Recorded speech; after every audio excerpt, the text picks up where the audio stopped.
একটি প্রত্যন্ত গ্রাম, সাধারণ এক পরিবার। এখানেই জন্ম নেন মিজানুর রহমান মিজান, আমাদের গল্পের নায়ক। একটি অনুপ্রেরণার নাম, কিন্তু গল্পটা সহজ ছিল না। জন্মের পর থেকেই চোখে দেখার ক্ষমতা হারিয়েছেন মিজান। অন্য মানুষের সাধারণ যেভাবে চলাফেরা করতে পারে ওইভাবে পারি না, কারণ আমি জন্মগতভাবেই অন্ধ। চোখের আলো না পেলেও হারিয়ে যাননি অন্ধকারে। কঠিন বাস্তবতার মাঝেও তিনি পড়াশোনা চালিয়ে যান। স্থানীয় মাদ্রাসায় ৮ম শ্রেণী পর্যন্ত পড়াশোনা করেন, কিন্তু এরপর জীবন তাকে কঠিন পরীক্ষায় ফেলে। অন্ধত্বের কারণে কোথাও কাজ পাওয়া সম্ভব ছিল না। পরিবার আর নিজের জন্য কিছু করার তাগিদে চেষ্টা করেও সফল হতে পারেননি।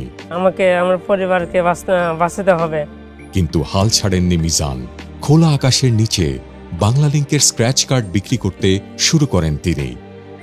বাংলালিংক লোডের ব্যবসা শুরু করছি, কারণ একটা নাম্বার শুনলে যেহেতু আমার একবার বললে যথেষ্ট, দ্বিতীয়বার বলতে হয় না, সেই কারণে আমি বাংলালিংক লোডের ব্যবসা শুরু করেছি।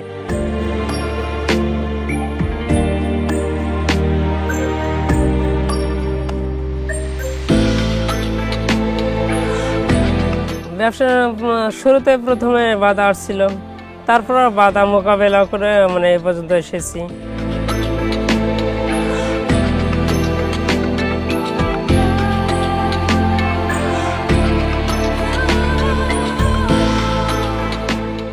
এরপর মোবাইল রিচার্জের ব্যবসা শুরু করেন মিজান।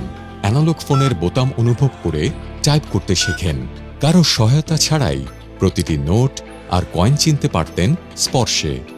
মাত্র একবার শুনেই মনে রাখতে পারতেন ফোন নাম্বার। দৈনিক ৬ থেকে ৭ হাজার টাকা সেল করি। বাংলালিংকে আমার ৫-৬ হাজার টাকা আমার বাংলালিংকে আমার সেল হয়। এটা আমার সবচেয়ে আমার অবদান বাংলালিংক থেকে। প্রতি সপ্তাহে হয়তো ওরা আমাকে খোঁজ খবর নেয়, আমার এখানে আসে, এবং কি আমার টাকা শর্ট হলে ওরা আমাকে সহযোগিতা করে। বাংলালিংক থেকে সব ধরনের সহযোগিতাই আমি পাই।